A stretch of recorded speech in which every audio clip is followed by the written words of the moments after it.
കുറേ നേരം കാല് നമ്മൾ തൂക്കിയിട്ടിരുന്ന് കഴിഞ്ഞാൽ നമുക്കൊരു ഒരു ഒരു സെൻസേഷൻ ഫീൽ ചെയ്യത്തില്ലേ? നാഡികൾക്ക് കൂടുതലായിട്ടും പ്രഷർ വരുമ്പോഴാണ് അല്ലെങ്കിൽ കംപ്രഷന്റെ ഭാഗമായിട്ടാണ് നമുക്ക് തരിപ്പും മരവിപ്പും ഒക്കെ ഉണ്ടാവുന്നത്. കാൽമുട്ടിന്റെ താഴ്ഭാഗത്തേക്ക് അരയ്ക്ക് കീഴ്പോട്ടേക്ക് ആയിട്ട് തന്നെ കംപ്ലീറ്റ് ആയിട്ട് ഒരു വീക്ക്നെസ് അനുഭവപ്പെടുക, ഒരു തളർച്ച അനുഭവപ്പെടുക.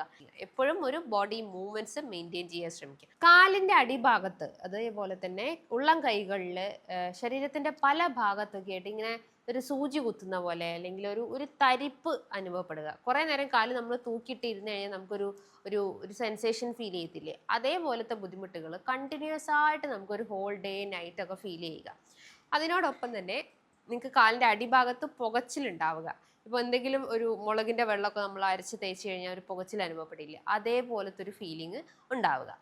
ഈ ഒരു പ്രശ്നങ്ങൾ ഇന്ന് ഷുഗർ രോഗികൾക്കാണ് കോമൺ ആയിട്ടുള്ളത്. ഡയബറ്റിക് ന്യൂറോപ്പതി ഭാഗമായിട്ട് കാണിക്കുന്ന ലക്ഷണങ്ങളാണ്. അപ്പോൾ നമുക്ക് ഇന്നത്തെ വീഡിയോയിലൂടെ ഈ ന്യൂറോപ്പതി എന്താണ്, അതിൻ്റെ ലക്ഷണങ്ങളും ബുദ്ധിമുട്ടുകളും കാര്യങ്ങളൊക്കെ ഒന്ന് ഡിസ്കസ് ചെയ്യാം. ഹായ്, ഞാൻ doctor Juhi Das, QNB health കെയറിലെ ഹോമിയോപ്പതിക് ഫിസിഷ്യനാണ്.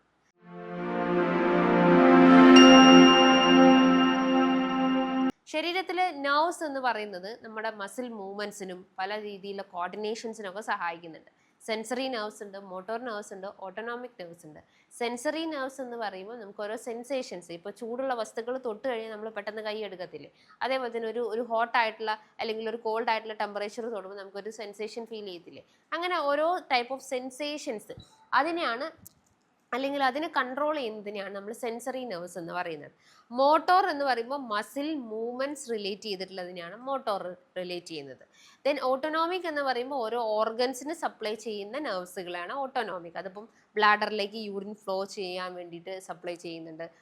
അതേപോലെ ദഹനത്തിന് സഹായിക്കുന്നത്, റെസ്പിറേഷൻ കൺട്രോൾ ചെയ്യാനും മറ്റുള്ള ബോഡി മൂവ്മെന്റ്സിനെ എല്ലാം ഈ പറഞ്ഞിട്ടുള്ള ഓട്ടോണോമിക് നെർവ്സ് സഹായിക്കുന്നുണ്ട്. അപ്പോൾ ഈ നാഡികളുടെ പ്രവർത്തനം ഈ പറഞ്ഞിട്ടുള്ള ഫങ്ഷനിങ് കാര്യങ്ങളിലൂടെയാണ്. എന്നാൽ ഈ നാഡികൾക്ക് കംപ്രഷൻ സംഭവിക്കുമ്പോൾ വേദന ബുദ്ധിമുട്ടുകളൊക്കെ ഉണ്ടാകുമ്പോഴാണ്, അല്ലെങ്കിൽ നാഡികൾക്ക് കൂടുതലായിട്ടും പ്രഷർ വരുമ്പോഴാണ്, അല്ലെങ്കിൽ കംപ്രഷന്റെ ഭാഗമായിട്ടാണ് നമുക്ക് തരിപ്പും മരവിപ്പും ഒക്കെ ഉണ്ടാകുന്നത്. ഉദാഹരണം, നിങ്ങൾക്കിപ്പോൾ നടുവേദനയുണ്ട്, നടുവേദന കാലുകളിലോട്ട് ഇറങ്ങി വരിക, അവിടെ സംഭവിക്കുന്നത് ഷിയാറ്റിക്ക എന്ന ബുദ്ധിമുട്ടാണ്. ഷിയാറ്റിക്ക എന്ന് പറയുമ്പോൾ ഷിയാറ്റിക് നെർവ്സിൽ ഉണ്ടാകുന്ന കംപ്രഷൻ അല്ലെങ്കിൽ അതിൻ്റെ ഒരു പിടുത്തം കാരണം കശേരുക്കളുടെ ഇടയിൽ ഈ നെർവ്സ് കുടുങ്ങി പോവുക അല്ലെങ്കിൽ ഇങ്ങനെ കുടുങ്ങി കിടക്കുന്ന ഒരു അവസ്ഥ കാരണമാണ് നടുവേദന ഉണ്ടാകുന്നത്. ആ നടുവേദന കാലുകളിലോട്ട് ഇറങ്ങുന്നതും ആ കംപ്രഷൻ കാരണമാണ്. അപ്പോൾ അവിടെ നാഡികളാണ് പ്രവർത്തിക്കുന്നത്. ദെൻ നിങ്ങൾക്ക് ഇപ്പോൾ ഡയബറ്റിക് ഉണ്ടെങ്കിൽ ഡയബറ്റിക് ന്യൂറോപ്പതിൻ്റെ ഭാഗമായിട്ടും ഈ ലക്ഷണങ്ങൾ കാണിക്കും. ഡയബറ്റിക് ന്യൂറോപ്പതി എന്ന് പറയുമ്പോൾ ഷുഗർ കൂടിയിട്ട് അത് നമ്മളെ നാഡികളെ തകരാറിലാക്കുക അല്ലെങ്കിൽ നെർവ്സിനെ തകരാറിലാക്കുന്ന ബുദ്ധിമുട്ടാണ് ഡയബറ്റിക് ന്യൂറോപ്പതി എന്ന് പറയുന്നത്. ദെൻ അതിനോടൊപ്പം തന്നെ നിങ്ങൾക്ക് മറ്റെന്തെങ്കിലും ജോയിൻറ്റ് കംപ്ലയിൻസോ ഡെഫിഷ്യൻസീസ് ഒക്കെ ഉണ്ടെങ്കിലും ഈ പറഞ്ഞ ന്യൂറോപ്പതി റിലേറ്റ് ചെയ്തിട്ടുള്ള പ്രശ്നങ്ങൾ കാണിക്കാവുന്നതാണ്. ഇന്ന് എൻ്റെ OP-യിൽ വന്നിട്ടുള്ള ഒരു കേസ് എന്ന് പറയുന്നത് അവർക്ക് കാലിൻ്റെ അടിഭാഗത്ത് ഭയങ്കരമായിട്ട് ചുട്ട് പഴുത്തൊരു ബുദ്ധിമുട്ട് അനുഭവപ്പെടുക, അതേപോലെ പുകച്ചിൽ അനുഭവപ്പെടുക, കാൽമുട്ടിന്റെ താഴ്ഭാഗത്തേക്ക് അരയ്ക്ക് കീഴ്പോട്ടേക്ക് ആയിട്ട് തന്നെ കംപ്ലീറ്റ് ആയിട്ട് ഒരു വീക്ക്നെസ് അനുഭവപ്പെടുക, ഒരു തളർച്ച അനുഭവപ്പെടുക. ഇത്തരം ലക്ഷണങ്ങളൊക്കെ ന്യൂറോപ്പതി റിലേറ്റ് ചെയ്തിട്ടുള്ളതാണ്. ഇപ്പൊ നിങ്ങൾക്ക് ശരീരത്തിലെ രക്തയോട്ടം കുറഞ്ഞു കഴിഞ്ഞാലും ഇതേപോലെ തന്നെ തരിപ്പ് പ്രശ്നങ്ങൾ കാണിക്കും. ഉദാഹരണം, വെരിക്കോസിന്റെ ബുദ്ധിമുട്ടുള്ള ആളുകൾക്കൊക്കെ ഈ പ്രശ്നങ്ങൾ ഉണ്ടാവാറുണ്ട്. അവിടെ ആ ഒരു രക്തയോട്ടത്തിൽ ഉണ്ടാവുന്ന ഇംബാലൻസ് അല്ലെങ്കിൽ അതിൻ്റെ ഫ്ലോ റിഡ്യൂസ്ഡ് ആകുമ്പോഴാണ് നമുക്കൊരു ഒരു ഹെവിനെസ് അല്ലെങ്കിൽ ഒരു പെരുപ്പ്, ഒരു മരവിപ്പൊക്കെ കാണിക്കുന്നത്. അപ്പോൾ ഈ രക്തയോട്ടം അല്ലെങ്കിൽ നാഡികളുടെ പ്രവർത്തനം സ്മൂത്ത് ആക്കാൻ വേണ്ടിയിട്ട് നമ്മൾ ഒരുപാട് കാര്യങ്ങൾ ഫോളോ ചെയ്യണം. അപ്പോൾ കുറേ നേരം ഇരിക്കുന്ന ആളുകളൊക്കെ ആണെങ്കിൽ ഒന്ന് നീറ്റ് നിൽക്കുക, ഒരു 10-15 മിനിറ്റ് ഒന്ന് മൂവ്മെൻറ്റ്സ് കൊടുക്കുക. കുറേ നേരം നിൽക്കുന്ന ആളുകളാണെങ്കിൽ ഒന്ന് ഇരിക്കാൻ ശ്രമിക്കുക. എപ്പോഴും ഒരു ബോഡി മൂവ്മെൻറ്റ്സ് മെയിൻറ്റെയിൻ ചെയ്യാൻ ശ്രമിക്കുക. കണ്ടിന്യൂസ് ആയിട്ട് ഒരേ പോസ്റ്റർ ഒഴിവാക്കുക. പിന്നെ നിങ്ങൾ ഇരിക്കുന്ന പോസ്റ്റർ ആയാലും നേരെ നിവർന്നിരിക്കുക, ഒടിഞ്ഞു കുത്തിയിരിക്കുന്നതിന് പകരം നേരെ നിവർന്നിരിക്കാൻ ശ്രമിക്കുക. ഈ സ്പോണ്ടൈലോസിസ് പ്രശ്നങ്ങളൊക്കെ ഉണ്ടാകുന്നതിൻ്റെ കാരണം എന്ന് പറയുന്നത് ഈ ഒരു നെക്ക് മസിൽസിന് കൂടുതൽ പ്രഷർ വരുമ്പോഴാണ്.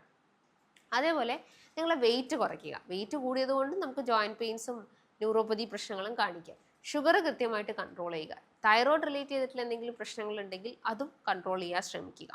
ദെൻ അതിനോടൊപ്പം തന്നെ ഭക്ഷണത്തിലോട്ട് വരുന്ന സമയത്ത് നന്നായിട്ട് നട്ട്സുകൾ കഴിക്കുക.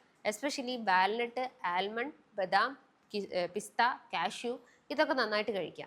സീഡ്സുകൾ എന്ന് പറയുമ്പോൾ രക്തയോട്ടം കൂട്ടുന്ന സീഡ്സുകൾ കഴിക്കുക. Pumpkin seed, flax seeds, then ചണവിത്ത്, ചിയ സീഡ്സ് കാര്യങ്ങൾ, സെസമി സീഡ്സ് ഒക്കെ നന്നായിട്ട് കഴിക്കുക. ഇതൊക്കെ ഒരു പരിധിവരെ രക്തയോട്ടം ഇമ്പ്രൂവ് ചെയ്യാൻ സഹായിക്കുന്നതാണ്. Then fruits vegetables water content കൂടിയതും രക്തയോട്ടം കൂട്ടുന്നതായിട്ടുള്ള ഫ്രൂട്ട്സുകൾ നന്നായിട്ട് കഴിക്കുക. അരി ആഹാരങ്ങൾ കംപ്ലീറ്റ് ആയിട്ടും കുറയ്ക്കുക, മധുരം കംപ്ലീറ്റ് ആയിട്ട് ഒഴിവാക്കുക. അതേപോലെ സാൾട്ടിൻ്റെ ഇൻടേക്ക് ആയാലും ബാലൻസ് ചെയ്ത് കൊണ്ടുവരാൻ ശ്രമിക്കുക. അപ്പോൾ കൃത്യമായിട്ടുള്ള ഒരു ഡയറ്റ് പ്ലാനിലൂടെയും അതേപോലെ മെഡിസിൻസിലൂടെയും ഒക്കെ തന്നെ നമുക്ക് ഈ ഒരു നാഡി റിലേറ്റ് ചെയ്തിട്ടുള്ള ബുദ്ധിമുട്ടുകളെ കൺട്രോൾ ചെയ്യാൻ പറ്റുന്നതാണ്. ഡയബറ്റിക് ബുദ്ധിമുട്ടുകൾ ഉണ്ടെങ്കിൽ അത് ആദ്യം കറക്റ്റ് ചെയ്താലേ ഉള്ളൂ നമുക്ക് ഇതിനെ ബാലൻസ് ചെയ്ത് കൊണ്ടുവരാൻ സാധിക്കത്തുള്ളൂ. സോ ഇതുമായി ബന്ധപ്പെട്ട് എന്തെങ്കിലും ഡൗട്ട്സ് കാര്യങ്ങളൊക്കെ ഉണ്ടെങ്കിൽ താഴെ കാണുന്ന നമ്പറിൽ കോൺടാക്ട് ചെയ്യാവുന്നതാണ്. നല്ലൊരു ഹെൽത്ത് ടോപ്പിക്കുമായി വീണ്ടും കാണാം. താങ്ക്